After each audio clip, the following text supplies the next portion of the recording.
So we need to make these two parts of the Q so that they are one. Okay, so the first thing I'm going to do is click on the rectangle, and then I'm going to hold shift and click on the circle. So now I have both shapes selected. There's something called the shape builder tool. I can click this icon here, or I can hit shift and M at the same time, and it'll show me the shape builder. So the shape builder doesn't affect any shapes that aren't selected right now. But if I hover over any part of these shapes, I can see a lattice pattern. That means that's the part of the shape I'm working on. So I want to build a shape by connecting these three together. So I'm going to click on one and draw a line through all these shapes. And now we have one giant connected shape that almost looks like a Q. Okay, but the Q is missing the circle in the middle. So what I want to do is draw another ellipse or another circle right about in the middle. I'm going to hold shift and alt so it's a perfect circle. Let go, and now I have my circle. Okay, so my Q is in there. Now we want to come up to the J part of the logo. So in order to do that, I'm going to use the pen tool. I can either press P on my keyboard or click the pen tool. So I might want to zoom out a little bit for this. In order to use the pen tool, you click on one spot, and then you can't see the bottom of the J here, but I'm going to assume that it ends right around, we'll go right out here, outside of the circles. So I'm going to click and hold, and I can drag a J shape with this line.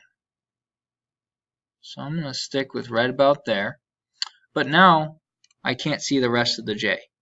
Okay, that's because the fill is white. I want no fill, so I come over here and click on none. So now I can still see my line, but I don't have a fill in the middle. Okay, so I'm going to come back to the pen tool, click on this end of the anchor, and then I need to come up to where the J is going to start again. Now I have a new line right there. And now I click on the other end, and I want to draw the J. I don't want to follow my line exactly, because then it would kind of be really skinny down here and wider at the top. So I like this because the two sides kind of match up there. Okay, so now I'm going to finish it off. If I click just one more time, it's going to give me this loop. I don't want that, so I'm going to hit Control Z to undo that. I'm going to use the selection tool, come off of the selection, so now I don't have anything selected, back to the pen tool. I'm going to click on one anchor and then the other side, and now I have my J completed. Okay, so I can fill it in again with white. Okay, the last part of our logo here is the leaf. So I'm going to use the pen tool again to draw the leaf. I'm going to start down here at the bottom, click and drag. I have the start of the leaf. I'm going to click on this anchor point, click and drag again so we have a little bit of a curve. I'm going to start over, click on this anchor point, drag up here, and I'm just going to follow this process for each of the points.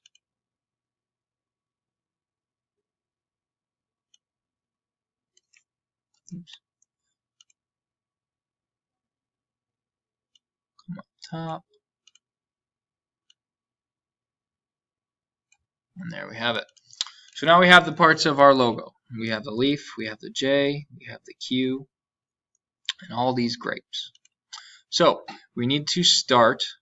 For my logos, I always like to add a thicker stroke, and it depends on what type of logo you're drawing, but this lends itself well to having a thicker stroke. So I'm going to select all my images, or alternatively, I can hit Control and A and have all of them selected. So I'm going to come up to stroke right here, and as I hit the up arrow, the weight of the stroke or outline will increase. I'm going to leave it at 10.